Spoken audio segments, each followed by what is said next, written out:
സുപ്രധാന ധാതുക്കളുടെ കലവറയാണ് ഇഞ്ചി.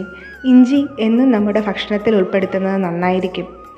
ഇന്ന് നമ്മൾ ഇഞ്ചി കൊണ്ടൊരു തീയലാണ് പരിചയപ്പെടുത്തുന്നത്.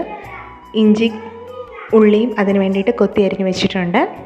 പിന്നീട് ഒരു ചീനച്ചട്ടിയിൽ അരമുറി തേങ്ങ ചിരകിയത് ഇട്ട് കൊടുക്കുക. അത് നന്നായിട്ട് മൂത്ത് വരട്ടെ. പിന്നെ ആവശ്യത്തിന് വെളിച്ചെണ്ണയും കൂടെ ഒഴിച്ചിട്ട് ഒന്ന് മൂപ്പിച്ചെടുക്കാം.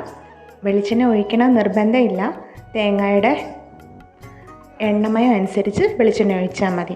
പിന്നെ ഇതിലേക്ക് ആവശ്യത്തിന് മുളക് പൊടി, മഞ്ഞൾപ്പൊടി, മല്ലിപ്പൊടി എന്നിവ ചേർത്ത് ഇളക്കുക.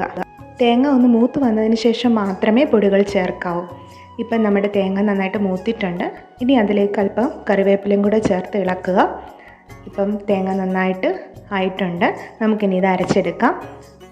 ആ സമയം നമുക്ക് തേങ്ങ വറുത്ത ആ ചീനച്ചട്ടിയിൽ തന്നെ അല്പം വെളിച്ചെണ്ണയും വറ്റൽ മുളകും കടുകും കറിവേപ്പിലയും ഇട്ട് അതിലേക്ക് ഇഞ്ചിയും ഉള്ളിയും കൂടി ഇട്ട് ഒന്ന് വഴറ്റിയെടുക്കുക. ഇതിലേക്ക് ആവശ്യത്തിന് ഉപ്പും കൂടി ചേർത്ത് ഒന്നുകൂടെ വഴറ്റിയെടുക്കാം. ഇഞ്ചിയുടെ വെള്ളമൊക്കെ ഒന്ന് വറ്റി വരട്ടെ.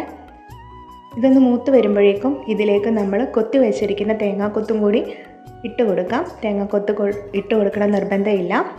ആവശ്യമുണ്ടെങ്കിൽ മാത്രം ഇടുക. ഈ സമയം നമുക്ക് തേങ്ങ അരച്ചെടുക്കാം. വെള്ളം ചേർക്കാതെയാണ് ഞാനിവിടെ അരച്ചിരിക്കുന്നത്. പിന്നെ ഇതിലേക്ക് നമുക്ക് ആവശ്യത്തിന് പുളി പിഴിഞ്ഞൊഴിക്കാം. വാളംപുളിയാണ് ചേർത്തിരിക്കുന്നത്. ഇത് നന്നായിട്ട് മിക്സ് ചെയ്യുക. ഇനി നമുക്ക് അരച്ച് വെച്ച തേങ്ങ ഇതിലേക്ക് ചേർത്ത് കൊടുക്കാം.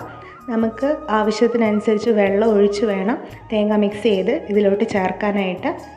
ഓരോരുത്തർക്കും ഓരോ രീതിയിലാണ് തീയൽ ഇഷ്ടം. ചിലർക്ക് നീണ്ടിരിക്കുന്നത്, ചിലർക്ക് കുറുകിയിരിക്കുന്നത്. അവനവൻ്റെ ആവശ്യത്തിനനുസരിച്ച് നമുക്കിത് കുറുക്കിയും നീട്ടിയെടുക്കാവുന്നതാണ്. ഞാനിവിടെ അല്പം നീട്ടിയാണ് എടുത്തിരിക്കുന്നത്. ഇഞ്ചിത്തീയൽ ഇപ്പോൾ തയ്യാറായിട്ടുണ്ട്. എല്ലാവർക്കും വീഡിയോ ഇഷ്ടമായെങ്കിൽ ലൈക്ക് ചെയ്യാനും ഷെയർ ചെയ്യാനും മറക്കരുത്. ഇനി മറ്റൊരു വീഡിയോയുമായി കാണാം. ബൈ.